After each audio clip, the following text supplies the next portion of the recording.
sin más preámbulos, iniciamos este webinar presentando a quien será nuestro ponente en esta ocasión.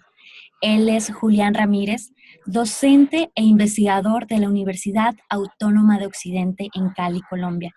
Su experiencia en el mundo de la investigación ha dado como resultado a sus dos grandes pasiones, la inteligencia de negocios y la gestión en tecnologías de la información. Economista con PhD en Ingeniería, Industria y Organizaciones de la Universidad Nacional de Colombia. Él es Julián Ramírez, quien trae para nosotros este excelente webinar titulado Business Intelligence 2.0. Julián, muchas gracias por estar aquí, de verdad. Un abrazo. Bueno, muchas gracias a todas las personas de Question Pro, especialmente a ti, Esmirna, Andrea, y bienvenidos a todos a este webinar. Yo espero que sea una sesión muy productiva, que la disfruten mucho. Vamos a aprender varias cosas el día de hoy y espero podamos interactuar de una manera muy agradable.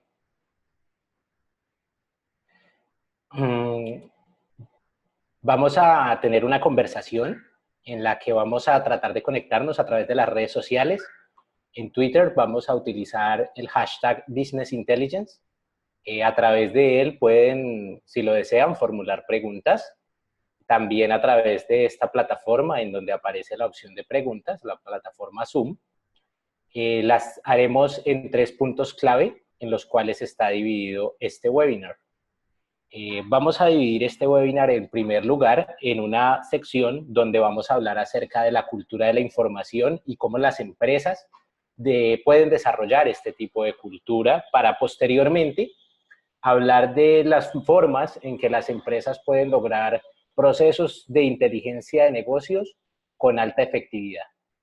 Y en una parte final vamos a trabajar un pequeño caso basado en una experiencia que tuvimos con una empresa del sector de telecomunicaciones, en donde ustedes van a poder ver algunos de los potenciales de la implementación de los procesos de inteligencia de negocios. ¿Comenzamos? En primer lugar, como vamos a abordar el tema de la cultura de la información, vamos a trabajar en torno a 4 aspectos claves que caracterizan nuestra sociedad actual, la sociedad del siglo XXI o sociedad de la información. En primer lugar, tenemos que el desarrollo tecnológico nos ha conducido a un aumento significativo de la calidad de bienes y servicios. Esto ha hecho que en algunos casos nosotros no podamos ser capaces de diferenciar los bienes fabricados por una u otra empresa. De hecho, las diferencias son muy pequeñas y es cada vez más difícil encontrar ventajas a través del producto. Esto también además se ha relacionado con un incremento importante en la productividad. Las tecnologías nos han llevado a que podamos realizar procesos con mayor eficiencia, mayor velocidad y unos resultados que normalmente garantizan o optimizan, por ejemplo, elementos como reducir desperdicio. Aunado a esto, la apertura comercial que hemos vivido en las últimas décadas con los fuertes procesos de globalización o internacionalización, pues han conducido a que nosotros nos encontremos en un entorno económico en donde ya no hay casi barreras, en donde una empresa recién fundada puede con facilidad competir en cualquier mercado internacional. Entonces tenemos allí en el incremento de la tecnología una serie de elementos que se relacionan y que definen un poco ese entorno en el que nosotros nos movilizamos actualmente. De hecho, esa tecnología, como la vemos allí, pues modifica todas nuestras interacciones, hace que permanentemente estemos cambiando nuestras conductas, nuestros hábitos, nuestras preferencias. Todo lo que toca la tecnología es modificado. La tecnología es una fuerza arrasadora que hace que nosotros como individuos busquemos nuevos métodos de realizar o de resolver nuestros problemas. De allí que comprender la importancia de la tecnología en el impacto de las organizaciones, pues es un elemento central. El Business Intelligence, como lo vamos a trabajar el día de hoy, está directamente relacionado con la tecnología, pero concretamente con un tipo de tecnología, las tecnologías de la información. Las tecnologías de la información son tecnologías que resuelven problemas reales a partir del tratamiento de conjuntos de datos que se pueden convertir en información, que son almacenados en sistemas de información elaborados, diseñados, construidos para las empresas, en donde se relaciona un conjunto de componentes, que son las personas que operan ese tipo de sistemas, los procesos que están incorporados a los sistemas, que se refiere concretamente a los procesos de creación de valor de la organización, y las tecnologías que están inmersas en esos procesos. ¿Qué hacen los sistemas de información como componente central de las tecnologías informáticas? Capturan, integran, nos permiten analizar y distribuir la información que al final se transfiere en toma de decisiones. Eso nos va a llevar entonces a comprender como un punto de partida inicial para el fenómeno de la cultura de la información, que nuestra situación actual en el contexto latinoamericano no es la mejor. Debemos decir que requerimos que las empresas se involucren más fuertemente como actores activos de la generación de tecnologías fundamentadas en la investigación. Y requerimos en sí mismo que nuestros gobiernos y los distintos actores de nuestra sociedad se comprometan un poco más con la implementación de tecnologías. ¿Para qué? Para así fortalecer el desarrollo del sector industrial y hacernos más competitivos ante el resto del planeta. ¿Por qué es importante esto que hemos definido aquí como un primer parámetro en torno a las tecnologías de la información? Ya lo decía Porter en 1985 en su libro La ventaja competitiva, y decía que la tecnología está involucrada en todas las actividades de valor de la empresa y es beneficiosa siempre y cuando impacte la generación de ventajas competitivas. Hoy en día, las ventajas competitivas son cada vez más difíciles de obtener en torno al producto. De hecho, nosotros hoy podemos definir que la principal ventaja competitiva hoy está en el uso de la información para la generación del conocimiento.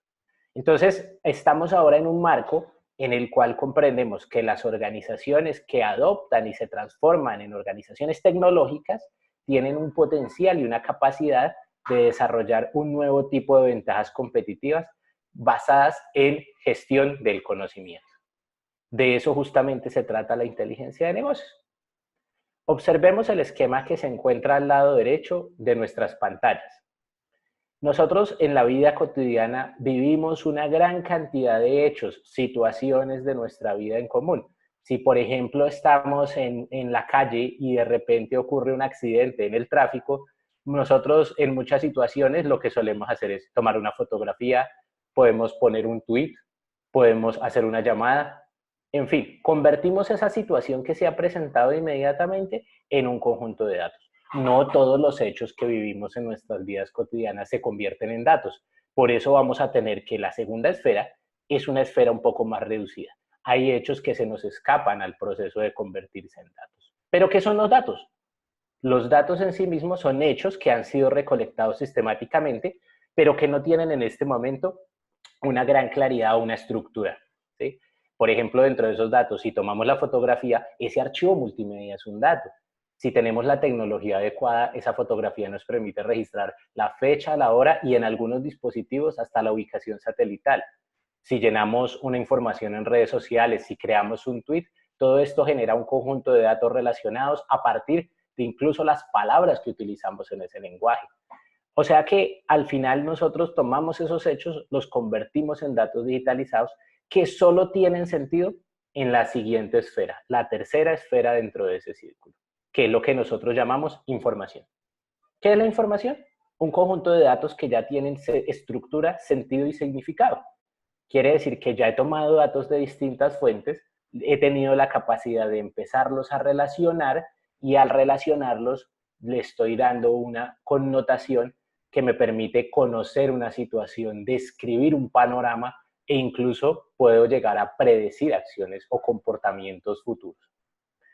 Esa información en sí misma, hoy aún en el mundo en el que vivimos, año 2017, no se interpreta completamente sola. Hay unos grandes avances en tecnología que trata de realizar ese proceso de análisis e interpretación, lo que conocemos como inteligencia artificial.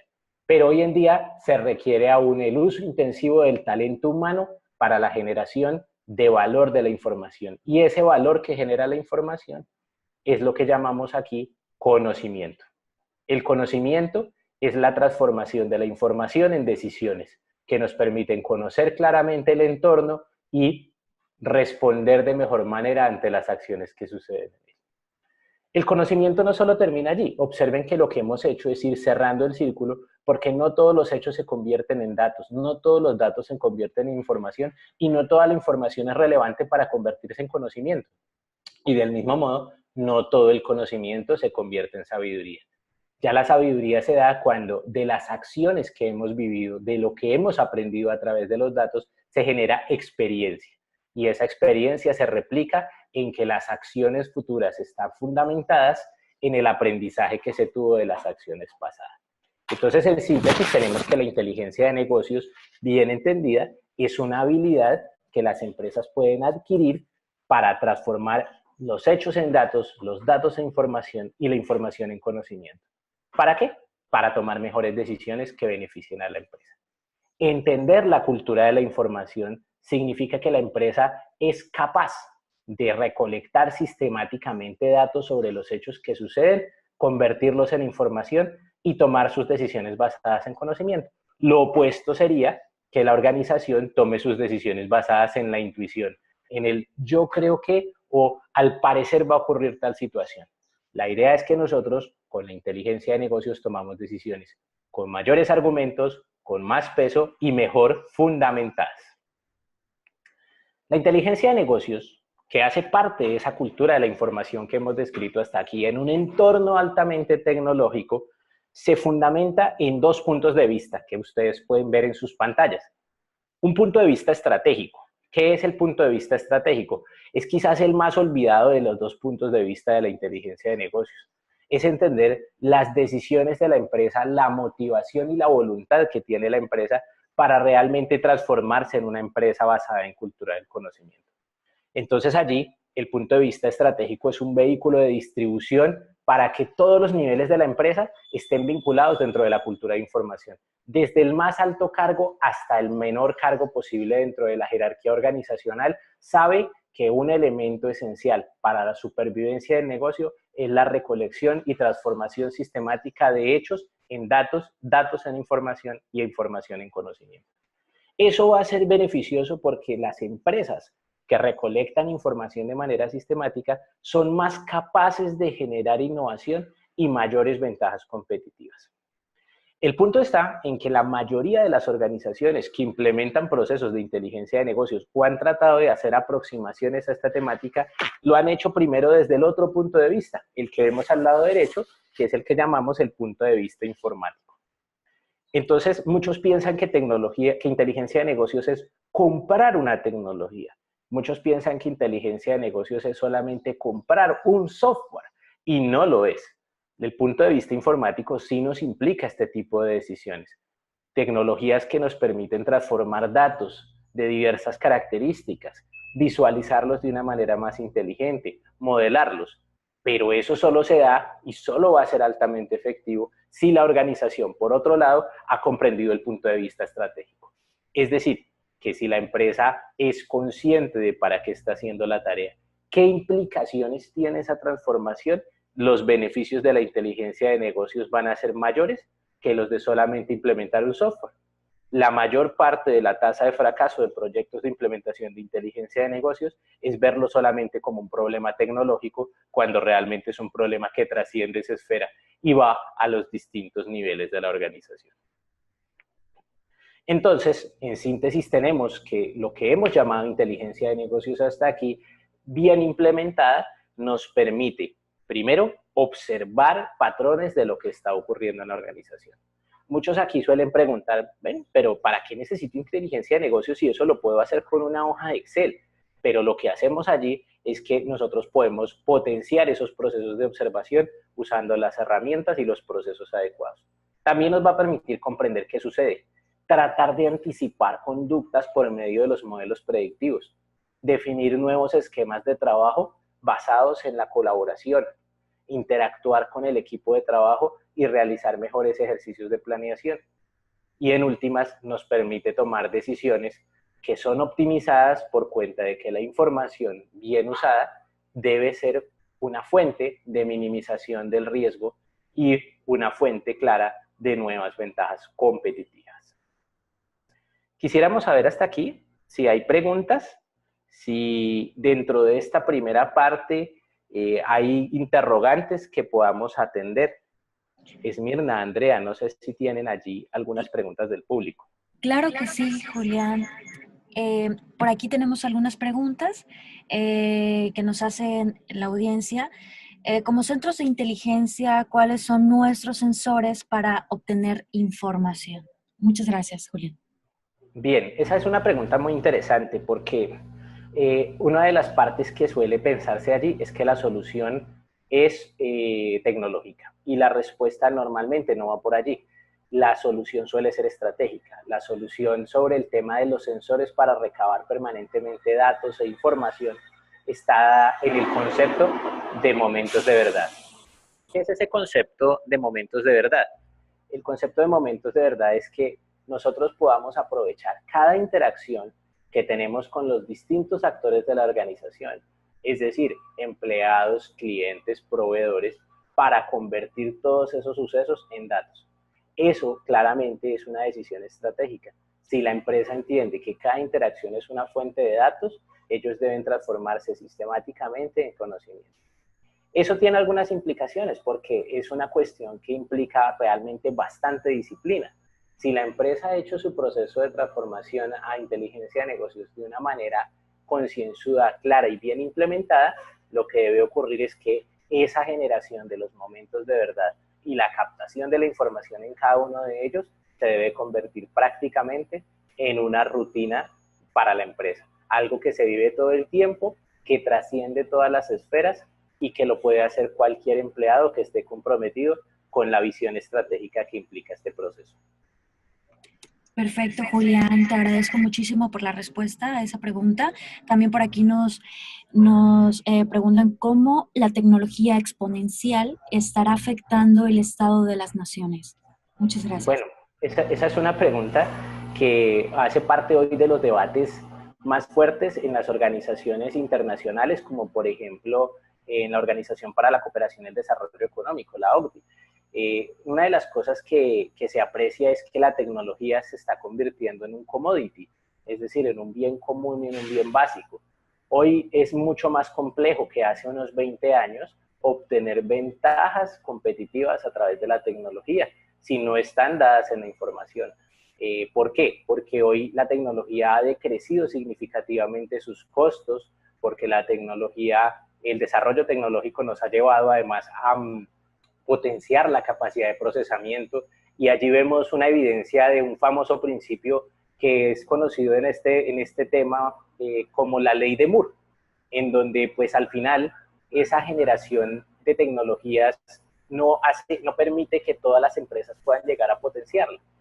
Por eso hoy enfatizamos el hablar de inteligencia de negocios, en que la ventaja competitiva no está en la implementación y en la compra de la tecnología, sino en el aprovechamiento de su flujo sanguíneo. Quisiera hacer esa metáfora para explicar mejor mi respuesta. En este caso, nosotros estamos hablando de lo que es la sangre de un sistema circulatorio. Todos tienen un sistema circulatorio, pero depende mejor de la calidad de la sangre que su circulación sea mejor. Si dentro de esa metáfora, supongo que la sangre es información, una mejor circulación de ella, un mayor volumen, una mejor distribución y una mayor capacidad de análisis, se convierte en la ventaja. Así, puedes llegar a tener, por ejemplo, una tecnología tan accesible para todo el mundo hoy, como puede ser un software comercialmente conocido, y al final no estarlo aprovechando de la misma manera que lo pueden hacer los demás. Entonces, esa pregunta es una pregunta muy importante a nivel de las decisiones de los gobiernos, porque hay una apuesta frecuente y muy tendiente a que creemos que aumentar las inversiones en tecnología traducidas en mejora de equipos, en mejora de softwares, en mejora de redes, suelen generar un mayor beneficio para las naciones. Y aunque eso en buena medida es cierto, lo que hoy debe ser la prioridad en general es la formación del capital humano, del talento mejor, que sabe aprovechar esas tecnologías de la manera adecuada y que sabe optimizar los procesos que se relacionan y se vinculan con la información que en ella reposa. Perfecto, muchas gracias por la respuesta, Julián. Por aquí también, dando finalización a esta primera ronda de preguntas, ¿cuáles son los métodos que más nos recomendarías para recolectar información dentro de una empresa y cómo los altos directivos pueden encontrar valor en ello? Ujú. Bien, esa pregunta yo creo que la podemos dividir en dos partes. Voy a primero responder la parte sobre los procesos de recolección de la información. Esto involucra crear unos sistemas, y no me refiero a sistemas desde el concepto tecnológico, sino en general desde una visión completa de la empresa. La empresa tiene que aprovechar ese concepto que ya usé previamente de momentos de verdad para generar cualquier interacción que genere datos. Eso quiere decir que desde la generación de un cupón, de hacer un volante, desde que yo esté en un evento, en una feria, si yo hago una inauguración, si hago un sorteo, una rifa, si hago una campaña, lo que sea, debe tratar de convertirse en información. Uno de los retos que más preocupa en ese aspecto para muchas empresas es que esa información suele venir en diversas fuentes. Algunos recolectan información en formatos físicos, otros recolectan información en páginas web, otros recolectan información en cupones, y muchas veces llega la pregunta de yo cómo la puedo transformar e integrar. Hoy les puedo asegurar, contamos con tecnologías que facilitan ese tipo de procesos de integración. Hay que tomar un poco más el valor de los datos con seriedad. ¿Por qué? Porque desde todas las interacciones nosotros podemos recolectar datos. Dos estrategias se han destacado a nivel histórico como muy exitosas para la recolección de datos de manera sistemática. La primera son los programas de fidelización. Muchos dirán, ¿cómo así? Pero los programas de fidelización no tienen como finalidad es crear la fidelidad o lealtad del cliente. Y más allá de ese objetivo, que puede llegar a transformar conductas, los programas de fidelización son una fuente esencial para captar datos. Desde que vamos al supermercado y en el punto de pago, en la caja, nos preguntan nuestro número de identificación, estamos generando datos que van asociando, por ejemplo, nuestros datos personales con nuestros productos adquiridos en dicha compra. O sea, hay una estrategia hábil e inteligente para conocer más datos. La otra campaña que suele ser muy productiva para generar datos en las empresas se llaman carreras de datos. Las carreras de datos son mucho más usadas no tanto en la recolección que sirven, sino en la actualización. Esto es a través de incentivos. Entonces, por ejemplo, una persona puede lograr cierto número de puntos, cierto número de beneficios, cierto número de oportunidades de participar de un sorteo a partir de la cantidad de información que pueda llegar a compartir con nosotros. Entre más datos me dé, más beneficios yo le puedo llegar a entregar. Entonces suele ser bastante benéfica cuando está bien diseñada, cuando es creativa, cuando los incentivos son positivos y además permite obtener datos sobre distintas dimensiones que son de amplio interés para la empresa. A la segunda parte de la pregunta, yo la entiendo un poco más de esta manera, y es cómo yo le vendo un proyecto a un directivo de inteligencia de negocios. Y créanme que es un reto. Una de las cosas que vamos a evidenciar ahorita en la segunda parte de la presentación es que la implementación de procesos de inteligencia de negocios no tiene resultados de corto plazo. O sea, yo no le puedo prometer a un empresario que en un mes o 2 meses ya estará empezando a ver retorno sobre su inversión en inteligencia de negocios.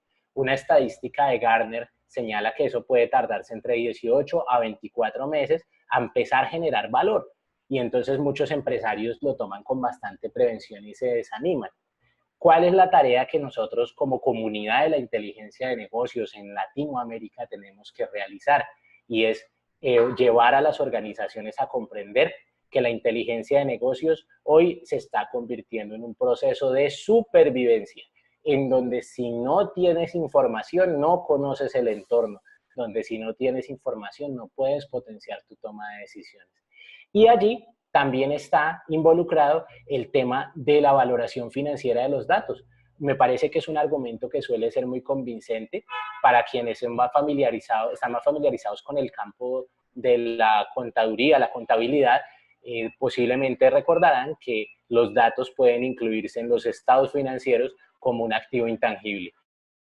Entonces eso para las empresas suele ser muy atractivo porque eso mejora la valoración global de la compañía. No es solo recolectar datos para hacer campañitas, sino que estamos hablando de la construcción de un activo que al final debe terminar de beneficiar a toda la empresa en todos sus procesos. Entonces, ¿les parece si vamos a la segunda parte de la presentación? Claro que sí, Perfecto. Julián. Vamos, sigamos a la segunda parte. Perfecto. Eso nos va a permitir complementar varias de las preguntas que ustedes han hecho. Estoy muy complacido porque además esas preguntas nos dan pie para profundizar en otros temas. El hecho de comprender que la cultura de la información es esencial en las compañías como un proceso de transformación para la generación de nuevas ventajas competitivas nos pone ante un escenario de implementación. Quiero que vean bien este esquema. En este esquema de esta diapositiva tenemos en el eje X, en el eje horizontal, la evolución de los procesos de inteligencia de negocios. La vamos a describir en 6 etapas que van del nivel 1 transaccional al nivel 6 innovador. Ustedes lo pueden ver allí en la parte baja de sus pantallas. En el eje vertical, que es el eje Y, tenemos la capacidad analítica. Vamos a empezar a ver cómo los distintos niveles de implementación de inteligencia de negocios no solo van aumentando la capacidad analítica, sino que van a tener un efecto en la línea, en la curva roja que vemos en el centro de la pantalla, que es el retorno de las inversiones de tecnología de negocios. No sería osado decir, de mi parte, que la gran mayoría, un altísimo porcentaje de empresas hoy en el mundo está al menos en el nivel 1. Las empresas hoy generan al menos reportes resumidos de su situación actual basada en sus sistemas de información primarios, como son los ERPs o sus sistemas financieros y contables. No desconozco que en este momento haya algún gerente que diga que prefiere no ver un reporte a verlo. Y en ese orden nosotros estamos hablando de un tipo de reporte muy básico, un reporte donde un gerente de este tipo en una organización nivel 1 de inteligencia de negocios pide, por ejemplo, una información estadística sobre las ventas del mes pasado. Está viendo un fenómeno en el pasado a partir de lo que reposa en unos reportes resumidos, ¿sí? Hay algunas que han trascendido a un nivel 2, que es el que llamaríamos ya nivel táctico, no centrado solo en lo que ocurre en los sistemas financieros contables o en el ERP, sino que además empieza a tener una lógica de unos reportes consolidados, de unos tableros de control. En esos tableros de control, normalmente algunas empresas ya hacen tareas en Excel, hacen, por ejemplo, tablas dinámicas, usan herramientas como Microsoft Access para empezar a relacionar datos, generan algunos informes básicos de allí. Y esa información ya no son reportes aislados como los que se presentan en el nivel 1, sino que empiezan a tener cierta periodicidad. Ya se sabe que cada semana en esta empresa se tiene que mirar cómo va el cumplimiento en las ventas. Yo ya tengo un reporte automatizado que me actualiza ese tipo de información. El nivel 2 me permite a mí responder preguntas del tipo, ¿qué pasó? ¿Qué fue lo que sucedió hasta ese momento dentro de la gestión de mi negocio? Comprender la naturaleza de las acciones. Sin embargo, yo con un reporte de este tipo puedo responderme preguntas como, por ejemplo, ¿creció o decreció la venta? ¿Aumentó el número de mis clientes? ¿Qué sucursal es la que está teniendo el mejor desempeño o no? Pero no me permite explicar más allá el por qué sucedieron las cosas. No me permite llegar a lo que el nivel 3 sí va a facilitarme, y es la respuesta a algunas preguntas de causalidad. En el nivel 3, nosotros tenemos el llamado nivel analítico de la inteligencia de negocios. Gran parte, gran masa de los actores que se han metido en procesos de inteligencia de negocios están allí en este momento. Esa sería, digamos, la cúspide en este momento de los procesos de adopción. Han llegado a implementar herramientas analíticas, han interactuado con herramientas como Question Pro, han comprado software como SPSS, han comprado software como SAS, usan R, usan distintas herramientas analíticas disponibles en el mercado y empiezan a tener una lógica donde ya trabajan basados en indicadores claves de desempeño, Key Performance Indicators, basados en tableros de control. Entonces esos tableros pues le permiten a la empresa tener un monitoreo un poco más rápido, con modelos mucho más robustos de situaciones que van ocurriendo. Ya no saco, por ejemplo, en el caso de una acción de mercadeo, una segmentación de una manera descriptiva e intuitiva en un reporte de Excel, sino que uso, por ejemplo, modelos más robustos como análisis clúster o incluso empiezo a generar vistas o modelos parciales sobre lo que está ocurriendo en las bases de datos de mi empresa, como ocurriría en los datamars. Las herramientas ya de este nivel de sofisticación, en el nivel 3, involucran además que yo puedo restringir o priorizar el acceso de ciertos usuarios a la información. Yo ya puedo asignar roles. Entonces no va a ser la misma información la que le va a interesar ver a un gerente que la que le va a interesar ver a un analista. No va a ser la misma información que le va a interesar a ver al administrador de mi tienda física en un mall a la que me va a interesar que vea, por ejemplo, la persona del departamento de talento humano. Ya puedo definir ese tipo de roles y prioridades y responder a preguntas basadas en causalidad. Es decir, comprender por qué pasó lo que pasó, cuáles fueron los determinantes de las situaciones que ocurrieron. El nivel 4 es el reto en el que se encuentra, diría yo, la masa que está en el nivel 3. Llegar a anticiparse en inteligencia de negocios a lo que puede suceder. Buena masa de las empresas, sobre todo en algunos sectores como el financiero y telecomunicaciones, hoy han desarrollado capacidades de predicción. Son capaces de modelar esas conductas, usar modelos predictivos, generarlos en tablero y anticiparse a acciones. Me gustaría usar el ejemplo para que la audiencia me comprenda de lo que puede ser en términos de una acción de mercadeo. Yo puedo tomar dos posturas basadas en los niveles anteriores, una basada en los niveles anteriores y otra en este nivel. La de basada en los niveles anteriores puede ser esperar a que mis clientes se vayan y obtener estadísticas de cuántos de mis clientes están desertando de mi compañía.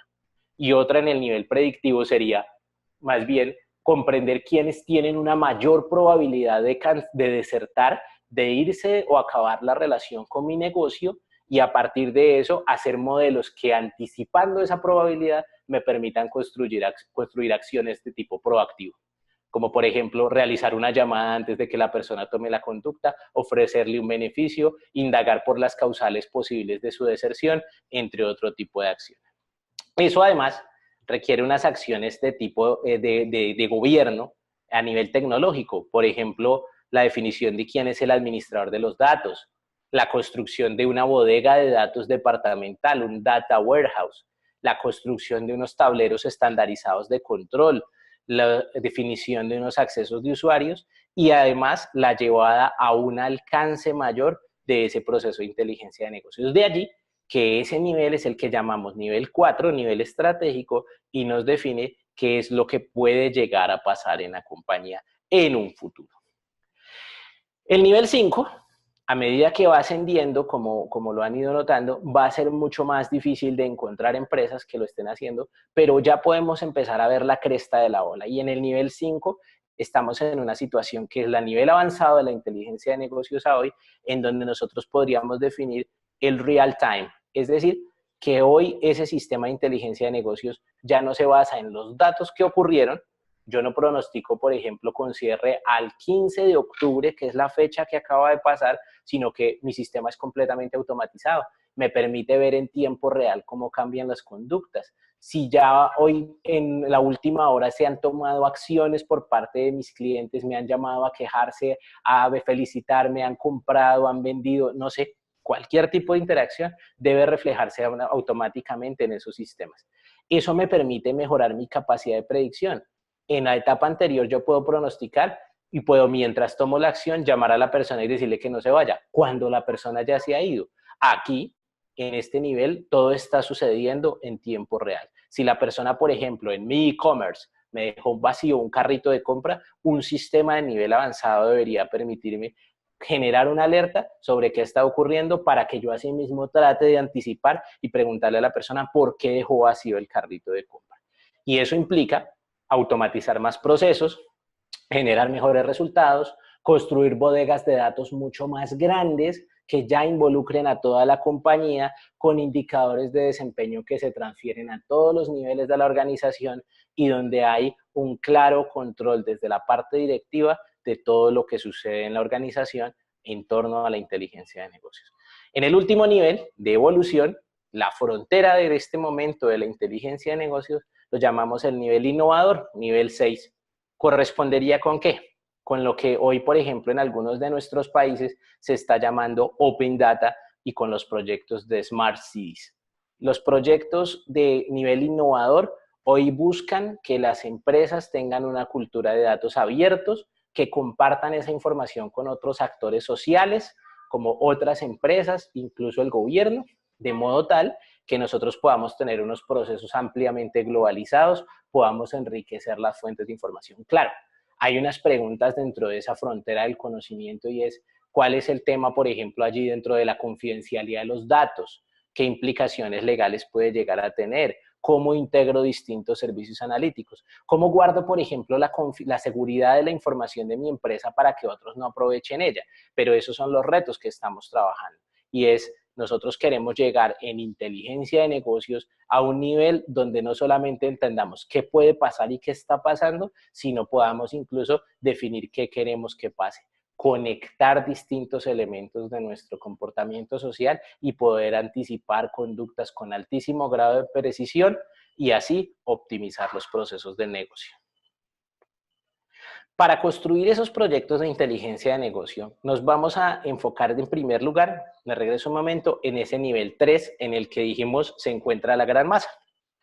En el nivel 3, que es analítico, nosotros hemos definido la pregunta de ¿por qué pasó? O sea, estamos tratando de analizar la causalidad de los fenómenos que ocurren en la organización. Si nos paramos en ese nivel 3, nosotros podríamos tener un conjunto mínimo de componentes para empezar a desarrollar procesos de inteligencia de negocios. El primero y el más esencial es el Data Warehouse. Aquí lo he llamado Teradata Warehouse, además porque hoy estamos en un momento histórico. Nuestro momento histórico dice que nunca antes en la historia de la humanidad hemos tenido los volúmenes de datos que hoy disponemos, de distintas fuentes con distintos grados de calidad en distintos formatos. Hoy estamos ante ese fenómeno de los grandes volúmenes de datos. Algunos lo llaman Big Data. No es un término que me guste mucho porque Big Data no es una metodología como muchos lo han querido tratar de presentar. Big Data se refiere a un fenómeno.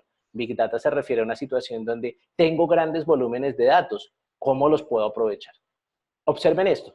Las empresas hoy, un buen número, recolecta grandes volúmenes de datos y no saben qué hacer con ellos. Otro estudio de Gartner que ustedes saben es una de las empresas más prestigiosas en consultoría de tecnología en el mundo, señala que las empresas no aprovechan más del 2% de los volúmenes de información de los que disponen. Y entonces, ¿qué pasa con el restante 98%? Son volúmenes de datos que no se aprovechan, son volúmenes de datos que están allí inactivos y que le están generando a la empresa costos de su seguridad, costos en su almacenamiento y pues eso obviamente no es rentable. Entonces, hoy cuando hablamos de las bodegas enormes de datos, estamos diciendo necesitamos herramientas que son los componentes de la inteligencia de negocios en este caso, que permitan aprovecharlas. Y allí nosotros tenemos 7 herramientas base que podríamos agrupar en 3 categorías. Observen que tenemos unas aplicaciones que son el reporting, el data visualization y el OLAP analysis. En esas 3 aplicaciones, reporting, data visualization y OLAP, nosotros tenemos un conjunto de lo que se llamaría las herramientas de visualización y reporteadores. ¿Qué son? Son herramientas que nos permiten acceder desde cualquier lugar a datos sobre mi empresa, procesarlos de manera online, que de hecho es lo que significa OLAP, Online Analytical Processing, de modo que yo pueda realizar combinaciones dentro de la información, ver distintos escenarios multidimensionales sobre lo que ocurre con los datos de mi negocio. Con Data Visualization puedo, por ejemplo, además no solo generar gráficos, que sería la manera más convencional, o tablas, sino que además puedo meter esto, por ejemplo, con mapas. Puedo generar otras nuevas técnicas de visualización muy efectivas. Y con reporting lo que hago es llevar esa organización a los usuarios, a esa información, discúlpenme, esa información a los usuarios finales, a que ellos puedan ver el reporte estructurado, con una periodicidad definida, accediendo de una manera simple. ¿Cómo agrupamos ahora las otras herramientas? Tenemos unas allí, las que aparecen en la parte media, que son Ad Hoc Query y Data Exploration. Hacen una parte un poco más integrada de la bodega de datos. Son las plataformas que nos permiten realizar las consultas y el conocimiento sobre la información, verificar su grado de calidad, construir vistas sobre los datos, es decir, visiones parciales, lo que también llamamos data marts, ¿sí? Que son bodegas específicas, centralizadas para resolver problemas concretos o para repartirlo dentro de las distintas dentro de los distintos departamentos de la empresa. Y tenemos las herramientas analíticas donde donde se destaca el data mining y el text mining, ¿sí? Las herramientas de minería, en general de datos o de texto, se caracterizan por ser la parte del componente analítico predictivo dentro de la inteligencia de negocios. Es decir, los algoritmos que modelan comportamientos, transacciones, actitudes, disposiciones de las personas. Eso nos lleva además a un concepto que es importantísimo aquí, me permito explicarlo. El concepto de datos estructurados y el concepto de datos no estructurados. Datos estructurados estamos muy familiarizados, son datos numéricos. El típico ejemplo es un cuadro en Excel. Nosotros procesamos datos de ese tipo. Los que no son tan familiares son los datos no estructurados, donde por ejemplo están los textos. Un comentario de un review en un video en YouTube, un comentario o una publicación en Facebook, los comentarios dentro de un blog, las interacciones en Twitter. Todo este tipo de elementos se pueden analizar con herramientas analíticas de datos no estructurados y nos permiten obtener información de altísima calidad, con gran capacidad y nos mejora además la comprensión de los fenómenos. Allí estamos hablando entonces de los escenarios mínimos que requiere llegar a un nivel 4 de inteligencia de negocios, un nivel realmente analítico y transformador de la organización. Hoy muchas empresas tienen reporteadores, tienen herramientas de visualización, algunas están aisladas de las herramientas de minería. La idea es que estos sean procesos comunes e integrados, todos conectados a la bodega de datos, al data warehouse. Hablando un poco ya de la parte de aprovechamiento de los datos y centrándonos en los modelos de minería de datos, nosotros podemos allí categorizar estos modelos en varias categorías. No voy a entrar mucho en el detalle por ahora de explicarlos. Si la audiencia tiene interés en comprenderlos, podemos interactuar en las redes sociales, pero podemos categorizar modelos en términos de ser predictivos o descriptivos de las situaciones. Allí en esta lámina ustedes están viendo un conjunto de técnicas y modelos que nos permiten realizar cada uno de esos análisis. El objetivo central dentro de los procesos de minería de datos es que nosotros usualmente partimos de una data inicial que reposa en la bodega de datos, de la cual nosotros hacemos unos filtrados, seleccionamos una información, la segmentamos, la transformamos y con ella construimos modelos que nos permitan tomar decisiones basadas en conocimiento y anticiparnos a distintos hechos. Creo que esta información la vamos a completar mucho más con el caso que vamos a mostrar en la tercera parte de nuestro webinar. Me gustaría escuchar las preguntas del público, Esmirna o Andrea. Claro que sí, Julián, por aquí nos tienen algunas preguntas. Nos comentan primero, tengo bien claro la integración de los datos de negocio, pero ¿cómo puedo aprovechar los datos que se generan en las redes sociales para mi centro de inteligencia? Muchas gracias, Julián. Bien. Hoy en día tenemos un conjunto de tecnologías que nos permite realizar ese tipo de actividad con mayor simplicidad. Debo ser franco, no son tecnologías económicas o accesibles para todas las empresas, pues estamos hablando de una situación en la que hoy estamos aún, digamos, un poco en esa cresta de la ola que describí hace un momento, en la frontera de ese conocimiento. Yo te sugeriría a quien me hace la pregunta, que por ejemplo explore alternativas como IBM Watson. Sé que obviamente al ser solución de IBM es bastante complejo, pero Watson es una tecnología que hoy ya se está masificando, que permite realizar análisis detallados sobre los comportamientos que confluyen en distintas redes sociales. Quienes son fanáticos a las series de televisión de Netflix, como yo, de pronto les hará familiar en la serie House of Cards, cuando predicen los comportamientos de las personas en los debates presidenciales de Frank Underwood. Ustedes allí ven un ejemplo de ese tipo de aplicación. Hay otra aplicación que puede ser muy útil para convertir esos datos que son de ese tipo de fuentes, como web mining, sería el término correcto, de redes sociales o desde páginas web, que a mí me gusta mucho, es NVivo, la letra N, la palabra vivo, que tiene un complemento muy bonito que se llama encapture, nCapture. Lo que hace en Vivo y en Capture es que permiten descargar volúmenes amplios de datos que están en alguna página web o en internet y te los convierten en datos estructurados más fácil de analizar. En Vivo tiene una cualidad, y en Vivo es que es un software de tipo cualitativo, y lo que hace es codificar palabras o señalar reconocimiento de texto. Fuentes incluso como el mismo Question Pro me permite recolectar datos basados en información que esté disponible en Internet a través de encuestas, y esa también la puedo sistematizar. Hay que tener una amplitud clara del panorama de posibles herramientas. Yo quisiera hacer el énfasis en que no estoy comercializando o promocionando herramientas, sino que tratamos de buscar alternativas que nos permita procesar ese tipo de información. Las mismas redes sociales, algunas de ellas, involucran herramientas de analítica que son muy útiles. Lo puedes ver en Facebook, lo puedes ver en Twitter, lo puedes ver en Google Analytics, lo puedes ver en otras plataformas de pago como Hootsuite. O sea que tenemos en buena forma una amplia diversidad de profundidad en el análisis. Creo que la forma de llevar esto a las empresas es experimentar, aprender a hacerlo y empezar a mostrar las ventajas que puede generar. Perfecto, muchísimas gracias Julián por la respuesta. Por aquí también nos comentan en el nivel 6, innovador, ¿me puede ayudar el blockchain para el intercambio de información certificada?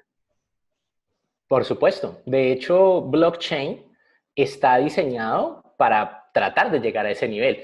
Yo debo ser, digamos, por una cuestión de conocimiento cauto con respecto a algunas de las cosas que puede llegar a ser blockchain. Blockchain está diseñado para ser una plataforma de intercambio de información con altos estándares de criptografía y de seguridad. Creo que el reto en el caso de blockchain es la comprensión de las implicaciones externas a blockchain. Es decir, blockchain es muy potente como herramienta, tiene un horizonte ilimitado, de verdad, es muy amplio todo el intercambio de datos y todo el registro transaccional que se puede hacer desde allí, pero hay que tener conciencia de las implicaciones a nivel regulatorio, a nivel legal, sobre el tráfico de la información. No es una actividad nueva. El hecho es que esa información no solamente sea certificada o segura de manera criptográfica, es decir, quien transfiere la información, sino que la preocupación que normalmente debe centrarse allí es sobre si los usuarios o los dueños de los datos, que al final son las personas, han autorizado el uso de ese tipo de intercambio entre distintos actores. Entonces, yo creo que regresándome un poco al aspecto general con el que iniciábamos, nosotros demandamos de manera prioritaria que nuestros gobiernos, que nuestras academias, nuestras empresas ahonden un poco más en el tema, pues hoy es un tema de frontera, es un tema que trae unos riesgos y unas implicaciones, así como puede llegar a traer un conjunto de ventajas. Muchísimas gracias, Julián. Por ahí una pregunta muy rápida para finalizar esta ronda de preguntas. ¿En qué nivel de inteligencia de mercados estaría la visualización y reporte? El nivel de visualización y reporte respondería mejor a los niveles 2 y 3. En el nivel número 2, me permito regresarme a la lámina que veíamos, que es el nivel táctico. Yo ya tengo unos ciertos reportes consolidados. Si se me permite hablar de algunas otras herramientas que podemos tener allí, algunos de pronto conocen Crystal Reporter. Yo podría decir que son reportes muy amenos, visualmente muy amigables, muy atractivos, pero son reportes de nivel táctico, son estáticos, muchas veces requieren que se cargue la fuente de información desde un archivo de Excel, desde un archivo plano, ¿no? No estamos teniendo un proceso 100% sistematizado, integrado, automatizado. En un nivel 3 también podrían ubicarse algunos de esos tipos de reportes, herramientas como SPSS, como SAS, como otras dentro del mercado generan reportes. Para Excel existen además un amplio número de complementos. El mismo Microsoft tiene el Power BI, que podría definirse como un nivel 3, posiblemente, ¿no?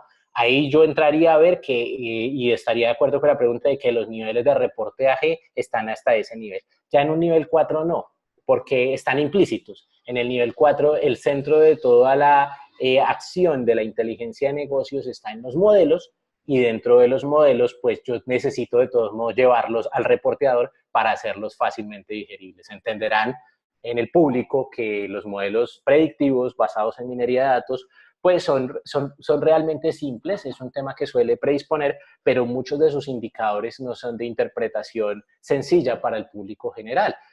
Una de las habilidades importantes del talento que se forma en inteligencia de negocios es que pueda llevar esos resultados a un nivel de comprensión muy simple, de modo tal que cualquier persona pueda llegar a interpretarlos. Así que el reporteador está implícito en los distintos niveles, está más enfático en los niveles 2 y 3, pero ya está implícito en los niveles 4, 5 y 6. Muchísimas gracias, Julián. Vamos a seguir con la explicación del estudio de Perfecto. caso. Te agradezco. Continuemos. No, a ti muchas gracias y al público en general por esa disposición. No hay pregunta mala. Me encanta lo que han preguntado. Me dan pie para que comprendamos un poco más todos estos temas que hemos tratado de compartir el día de hoy por medio de una experiencia.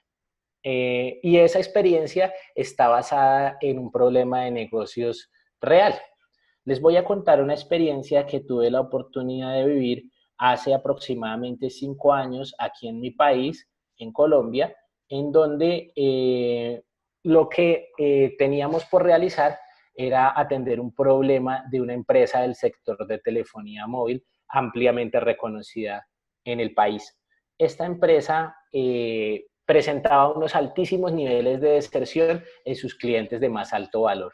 Estamos hablando de que 100 clientes, aproximadamente 28.3, o sea, 28 clientes desertaban anualmente. Sus clientes de alto valor tenían una facturación promedio mensual muy alta. Estamos hablando de allí una cifra cercana a lo que hoy equivaldría más o menos a $60 promedio por cliente, 207.818 pesos, los cuales pues cada cliente que se retire pues dejarían de percibir por parte de la empresa. La empresa hacía unas inversiones además con unos costos determinados, aproximadamente $17 en la cifra que ustedes ven allí, para retenerlos. Pero en dado caso, si el cliente, a pesar del esfuerzo de retener, tomaba la decisión de irse, pues es claro que la empresa no recuperaría dicha inversión. ¿Para qué nos buscó esta empresa? Para ayudarles a minimizar su problema de deserción. Ese era su problema central del negocio. Un sector como las telecomunicaciones, en particular la telefonía móvil, nació en la era digital y eso permite que recolecte datos todo el tiempo. Cada llamada, cada mensaje, cada interacción que nosotros tenemos a través de nuestro teléfono celular se puede registrar, se registra en sus bases de datos. Nosotros podemos usar esa información para potenciar y comprender mejor esas conductas. Sin embargo, no es la única fuente de información importante allí. Observen qué sucedió. Tomamos una muestra de esos clientes que tienen características de ser considerados como clientes VIP de esta compañía, de más o menos 119.000 clientes. Algunos dirán, eso es un volumen de datos relativamente pequeño, para otros puede ser muy grande. No hay una respuesta a eso. Es una pregunta que me hacen con bastante frecuencia. ¿Cuándo yo puedo decir que es Big Data? Vuelvo y reitero que el Big Data es un fenómeno, no es una metodología. Y por lo mismo, pues una base de 119.000 clientes es una base interesante, es provechosa. En la medida que yo tenga mejores volúmenes de información, con seguridad voy a obtener mejores resultados. De esa información, ¿qué podíamos ver?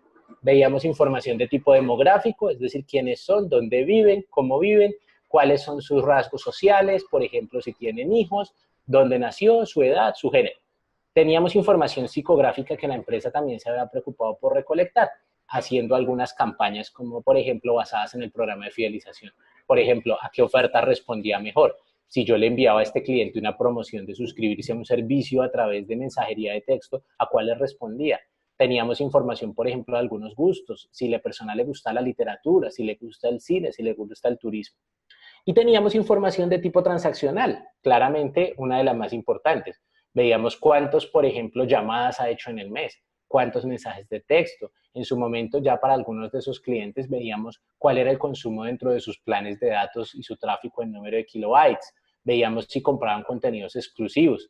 En ese momento había un auge importante aquí sobre la gente que compraba los backtones, esos sonidos que suenan, perdón la redundancia, esos tonos que suenan cuando haces una llamada y la otra persona pone una canción en la línea, para descargar ringtones, para descargar otro tipo de información. Además, tratamos de involucrar, debo ser honesto allí, otros escenarios que al final por distintos elementos de calidad de información no se podían manejar. Uno muy provechoso habría sido el servicio. El escenario de servicio nos decía, por ejemplo, cuántas peticiones, quejas, reclamos, sugerencias había hecho un cliente determinado. No gozaba de los niveles de calidad requeridos para involucrarlo en un modelo. Si se hubiese tenido, por ejemplo, un sistema mucho mejor implementado en el que hubiésemos podido recolectar mejor información sobre el servicio, de seguro habíamos podido mejorar la información, pues se partiría de un supuesto, y es que los clientes que más peticiones realizan, pues seguramente tendrían mayor propensión a desertar. Del mismo modo, había algunos otros datos de tipo geográfico, de la localización de los clientes, había algunos datos de tipo web, es decir, de interacciones que tenían con la página web, pero eran de volúmenes menores y no eran fácilmente integrables. Una de las tareas que terminó como resultado, y me anticipo a las conclusiones, es que de hecho pedimos mejorar insistentemente la combinación de distintas fuentes de información. Y definimos con esos datos una variable objetivo, muy sencilla. Tomaría el valor 0, esa variable de deserción, cuando la persona no hubiese desertado. Es decir, tomamos los que en el pasado tuvieron conducta similar a las de no desertar. Y tomamos como valor 1 el valor de quienes sí efectivamente desertaron. Esa variable objetivo la incorporamos en un modelo que nos permitiera clasificar y predecir quienes tenían mayor probabilidad de estar cercanos al 0, que recordemos es no desertó, y quienes tendrían mayor probabilidad de estar cercanos al 1, que recordemos son los desertores. Seleccionamos un algoritmo de clasificación muy conocido que se llama Shade. Shade es un árbol de decisión, un árbol de clasificación que está basado en una combinación de métodos estadísticos e inteligencia artificial. Utiliza métodos chi cuadrado, quienes estén un poco más familiarizados, y ese algoritmo lo utilizamos dentro de un conjunto amplísimo de algoritmos de modelado de este tipo, más de 500 modelos existentes para modelar distintos árboles, porque es un algoritmo de muy fácil interpretación que nos permite separar los desertores de los no desertores, e encontrar, por ejemplo, variables que tuvieran mayor incidencia del problema, verificar cómo se agrupaban y además determinar el potencial de rentabilidad o ROI, retorno sobre la inversión, de las acciones realizadas. Me permito hacer aquí un punto además, porque noten que a pesar de que nos vamos a centrar en el modelo y en la resolución del problema de negocio, que era el problema de deserción, no podemos ser ajenos a que la empresa, en el paso previo, ya cuenta con una bodega de datos, ya conoce, observen ustedes en la estadística que plantea nuestro problema, un nivel básico de información del reporteador. O sea que allí ya tenemos presente el nivel transaccional y el táctico. Ellos saben cuánto desertan, ellos saben cuánto gasta cada consumidor, su ticket promedio, ellos saben cuánto cuesta retenerlos, ellos saben quiénes son, conocen ciertos datos de ellos. O sea, estamos partiendo de la base de que hay un data warehouse con unos niveles de condiciones mínimas, donde ya hay unos reportes, donde la empresa consigue un mínimo de las calidades de la información. Nos vamos a centrar en la parte más compleja de construir, que es la parte analítica predictiva, los últimos niveles de la pirámide, del modelo que veíamos de niveles de inteligencia de negocios, para comprender lo que ocurrió en la situación y encontrar la mejor forma de resolver el caso. Entonces, fíjense que eso lo sintetiza. Teníamos previo al modelado unos datos donde verificamos sus niveles de calidad, creamos y transformamos variables que fueran útiles para incluirlas en el modelo, comenzamos a modelar a partir de la creación de nuestra variable de modelado. Esto es un proceso iterativo, repetitivo, es decir, que cambiamos variables, quitamos variables, ponemos variables, movemos parámetros dentro del modelo, aumentamos sus niveles de significancia, aumentamos o disminuimos el número de niveles, aumentamos o disminuimos el número de nodos, cuántos pisos o cuántos niveles va a tener el árbol, qué criterios de separación y cohesión se van a utilizar en él, hasta que encontramos un modelo que nos satisfizo, que nos parece un modelo con buenos resultados y que se puede medir a través de distintos indicadores. A uno muy popular en estas metodologías es el LIFT, otros son indicadores de ajuste, evaluación e implementación dentro de la experiencia del modelo, es decir, ya qué tan fácil fue para la empresa ponerlos en la práctica. Después de contarles un poco ese antecedente, veamos algunos resultados base del modelo. Me entenderán que por razones de confidencialidad solo les puedo mostrar una parte en este momento muy definida de lo que ocurrió en el caso de la deserción. La empresa tenía ciertas hipótesis antes sobre los resultados. Ellos consideraban que sí, los clientes que más se quejan se iban. No teníamos forma de contrastar esa hipótesis por la calidad del escenario de servicio. Ellos consideraban que había clientes de ciertas regiones de Colombia que desertaban más. Veremos que esa hipótesis en alguna medida se pudo validar. pero ellos no conocían la información que el modelo basado en datos arrojó. Y la información primaria en este caso, la que ustedes ven aquí en pantalla, fue la principal relación que tenía la variable con el fenómeno de la deserción. De la muestra que tomamos, observen, 28.4, tomamos una proporción similar de por ciento, desertaba, 71.6% no desertaba. La variable más determinante en la deserción fue el usuario compró su equipo nuevo con el operador. En ese momento aquí en Colombia ocurría una situación. Los operadores de telefonía móvil, ellos tenían o tienen aún la posibilidad de vender equipos. Por un aspecto reglamentario, de vender equipos me refiero a vender el teléfono móvil, ellos en ese momento tenían la posibilidad de venderlos, aunque la persona podía llegar y comprarlos fuera del país o comprárselos a un tercero. Sin embargo, muchas de las empresas ofrecían un incentivo muy atractivo y era que para ellos vender el equipo con el plan de telefonía móvil hacía que la persona tuviera cierto grado de descuento en la compra de su equipo, de su teléfono, y además a cambio de una tasa de permanencia. Entonces, la tasa de permanencia en algunos casos, la gran mayoría era 12 meses y en algunas excepciones hasta 24 meses. La variable que estaba mandando allí era cuando la persona se empezaba a determinar de que ya quería cambiar su equipo nuevo o su equipo, mejor, su teléfono móvil. En ese sentido, observen lo que pasa en los nodos 1 y nodos 2. Los que sí compraron su equipo con el nuevo equipo nuevo con el operador desertaban en un porcentaje importante, pero realmente quienes más desertaban eran aquellos que no habían comprado el equipo nuevo con el operador. Después de esas dos ramificaciones, ustedes encontrarían un modelo muy grande, no lo puedo, como ya comenté, por razones obvias, presentar detallado aquí, en el que hay muchas otras variables que inciden en la determinación de la deserción. Con un ejemplo sencillo como el que ustedes ven allí, ustedes podrían imaginarse que en un nivel de deserción del 46.7% de quienes no compran el equipo nuevo con su operador, que es mayor al total, yo ya podría atacar una masa importante sobre los potenciales desertores y empezar a hacer acciones o campañas de manera proactiva para minimizar el riesgo de desertar. Además, dentro de ese perfil les puedo contar, por ejemplo, los que no compraron el equipo tenían entre 25 y 36 años y ganaban menos de 3.300.000 pesos mensuales, eso más o menos 5 salarios mínimos colombianos a fecha de hoy, tenían una mayor probabilidad de desertar. ¿Qué hizo la empresa? Diseñó una acción, una campaña proactiva donde contactaba con estas personas, les hacía un ofrecimiento de un nuevo equipo y eso los enganchaba a tener una mayor permanencia con el operador.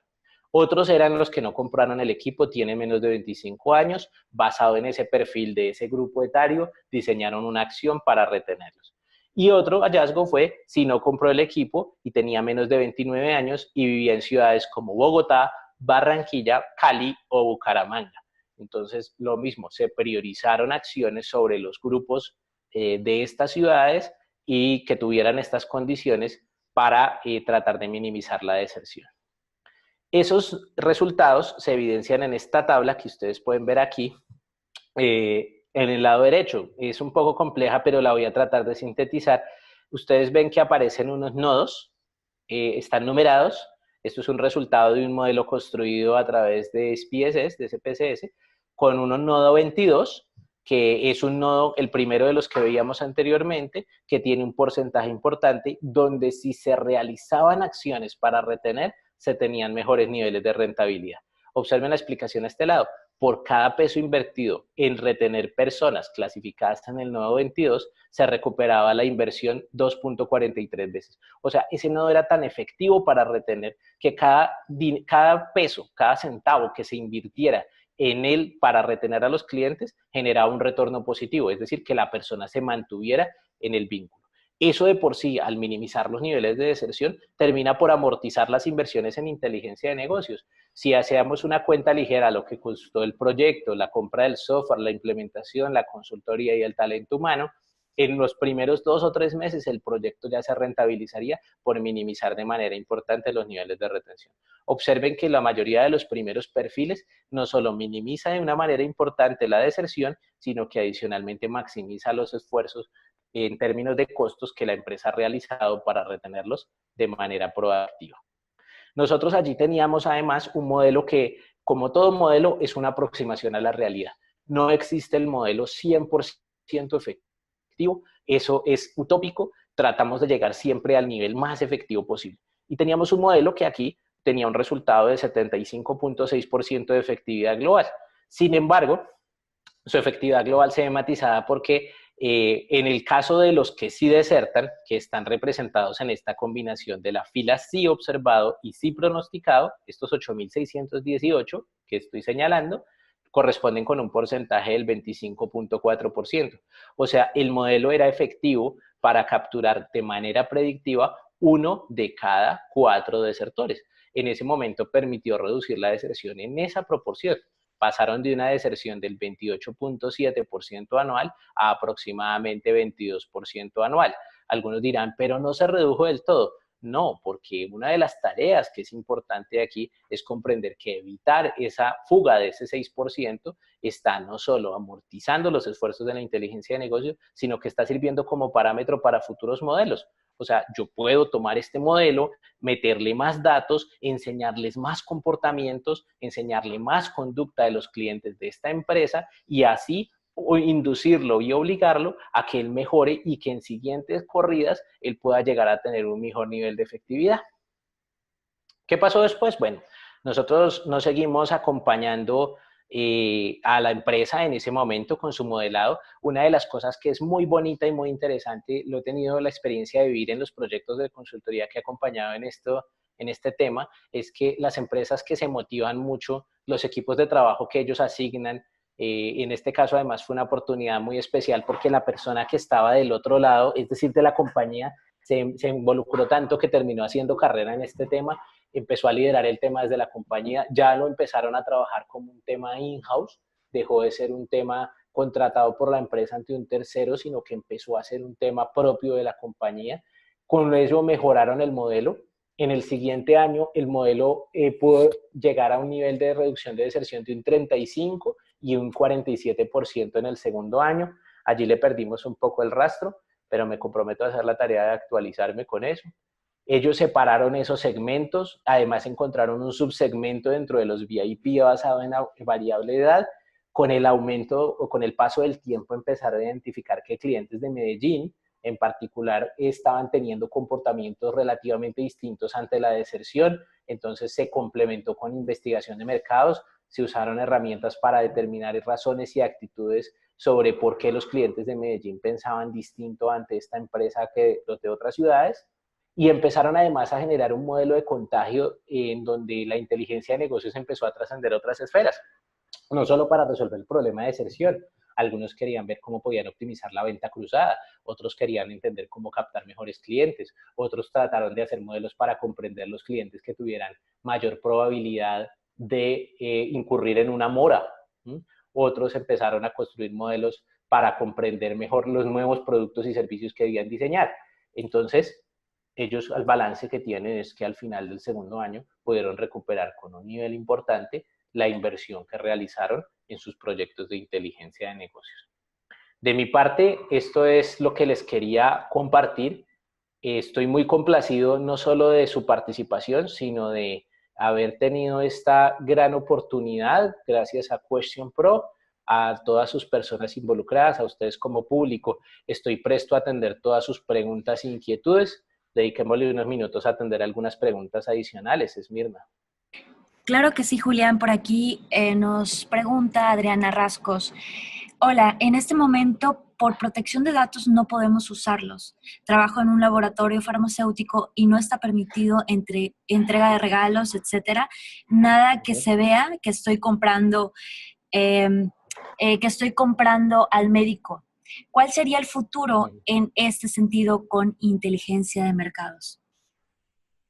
Bien, una de las cosas que permite la inteligencia de negocios para responderle a Adriana es que nosotros con los procesos de inteligencia de negocios debemos tratar de, en buena medida, eliminar un poco la intermediación.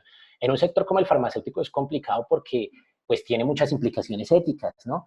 Es claro que estalle ese panorama, pero yo por lo menos he podido ver que en otros sectores, como por ejemplo alimentos y consumo masivo, lo que ha permitido la inteligencia de negocios es que haya una mayor aproximación a la relación con el cliente final, que en tu caso, supongo, podría ser el paciente. En ese orden de ideas, una de las cosas que se puede empezar a construir es bases de datos relativas con ese consumidor final, de modo que pueda uno realizar una relación un poco más directa. Yo desconozco, porque no soy experto en el sector farmacéutico, si existe algún aspecto que restrinja ese tipo de recolección o aprovechamiento de ese tipo de información. Sé que además en el ámbito farmacéutico, los laboratorios con mayor grado de experiencia y desarrollo usan modelos analíticos de inteligencia de negocios, específicamente modelos de minería de datos, también para hacer análisis que anticipan fenómenos epidemiológicos, como por ejemplo análisis de supervivencia u otros que permiten comprender mejor los patrones de comportamiento de ciertas enfermedades y anticipar y ajustar sus productos, sus ofertas, sus modelos de producción. Yo creería que esos podrían ser dos vías en las que se puede involucrar en el sector, reconociendo un poco que las limitaciones que tengo sobre el conocimiento de las implicaciones legales del mismo faciliten llegar a los pacientes de manera directa como proveedores de los datos. Te agradezco muchísimo, Julián. Ahí tenemos otra pregunta. Bueno, más que una pregunta es si podrías pasarte a tus direcciones de correo electrónico o tu información de contacto, que es creo Por que una de supuesto. las primeras hojas, porque, bueno, muchos nos han preguntado que tu correo electrónico para poder contactarte posteriormente a este webinario. Sí, aquí está. Y me pueden encontrar en LinkedIn, Julián Ramírez, mi correo electrónico julian@julianramirez.co. Y también pueden entrar de LinkedIn directamente usando el enlace corto bit.ly/Julián_Ramírez. Y con mucho gusto atender todas las preguntas que puedan surgir, iniciar relación. Yo creo que es importantísimo que nosotros consolidemos unas comunidades de inteligencia de negocios en la región donde interactuemos simultáneamente tres actores: las empresas, las universidades, la academia y los estados, porque necesitamos poder generar mayores ventajas competitivas de tantos datos que están recolectados. Y la ausencia de cultura de datos en el contexto nuestro, de nuestros países, pues nos está posiblemente generando limitaciones. Te agradezco muchísimo, Julián, por tu información de contacto y de igual forma, pues vamos a dar por terminado este webinario. Muchas gracias a cada uno de nuestros asistentes y en un momento les haremos llegar a sus correos electrónicos una encuesta de satisfacción para que nos compartas sus opiniones y podamos enriquecer nuestros siguientes webinarios. Además de todo esto, les enviaremos una constancia de asistencia por la participación en este webinario. Y de mi parte y de parte de todo el equipo de Question Pro, Julián, te agradezco muchísimo por tomar esta invitación y por compartirnos un poquito más de tu expertise. Vale, muchas gracias a todos. Muy feliz, complacido y espero que nos hablemos en próximas oportunidades. Y nada, espero que haya sido una bonita experiencia y hayan aprendido mucho. Muchísimas gracias, Julián. Un abrazo de verdad y hasta la próxima. Hasta la próxima.